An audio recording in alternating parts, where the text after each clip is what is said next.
बहुत समय पहले सूरथ नाम के एक राजा थे। वे बहुत ही न्यायप्रिय और धर्मात्मा थे, लेकिन उनके शत्रुओं ने उनका राज्य छीन लिया। दुखी होकर वे जंगल में चले गए। वहीं उनकी मुलाकात समाधि नाम के एक व्यापारी से हुई, जिसे उसके अपने परिवार ने लोभ के कारण घर से निकाल दिया था। दोनों ही दुखी थे और अपने लोगों के प्रति मोह से परेशान थे।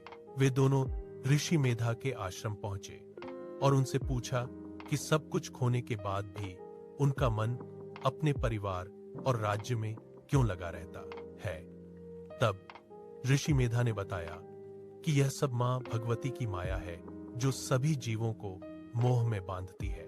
उन्होंने कहा कि वही देवी सृष्टि की रचयिता, पालन करने वाली और संहार करने वाली शक्ति है। फिर ऋषि ने देवी की महिमा बताते हुए बताया कि जब सृष्टि के प्रारंभ में भगवान विष्णु योग निद्रा में सो रहे थे, तब उनके कानों से मधु और कैटभ नाम के दो राक्षस उत्पन्न हुए और ब्रह्मा जी को मारने लगे। तब ब्रह्मा जी ने देवी की स्तुति की। देवी ने विष्णु जी को जगाया और विष्णु ने उन दोनों राक्षसों का वध कर दिया।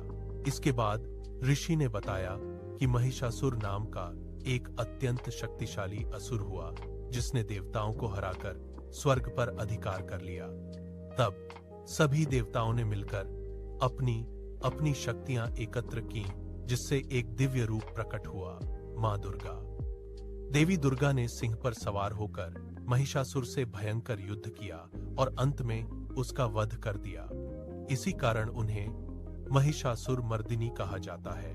इसके बाद शुंभ और निशुंभ नाम के दो असुरों ने तीनों लोकों पर अधिकार कर लिया और देवी को अपने अधीन करना चाहा। देवी ने उन्हें चुनौती दी कि जो उन्हें युद्ध में हरा देगा, वही उन्हें प्राप्त कर सकता है। इसके बाद शक्तिशाली असुर शुंभ और निशुंभ ने तीनों लोकों पर हाहाकार मचा दिया। उनके अत्याचार से भयभीत देवताओं की रक्षा के लिए देवी ने उन्हें युद्ध की चुनौती दी और रण क्षेत्र में उतरी। देवी ने भयंकर रूप धारण कर चंड और मुंड का सामना किया। अपनी तलवार के एक ही प्रहार से उन्होंने असुरों का सिर धड़ से अलग कर दिया और जगत में चामुंडा कहलाई।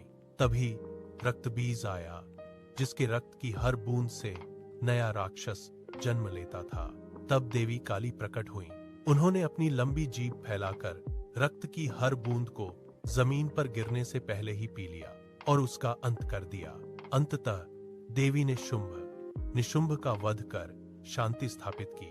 मां दुर्गा की भक्ति से राजा सूरथ को राज्य और समाधि को मोक्ष मिला। याद रखें, जब अधर्म बढ़ेगा, मां दुर्गा धर्म की रक्षा अवश्य करेंगी।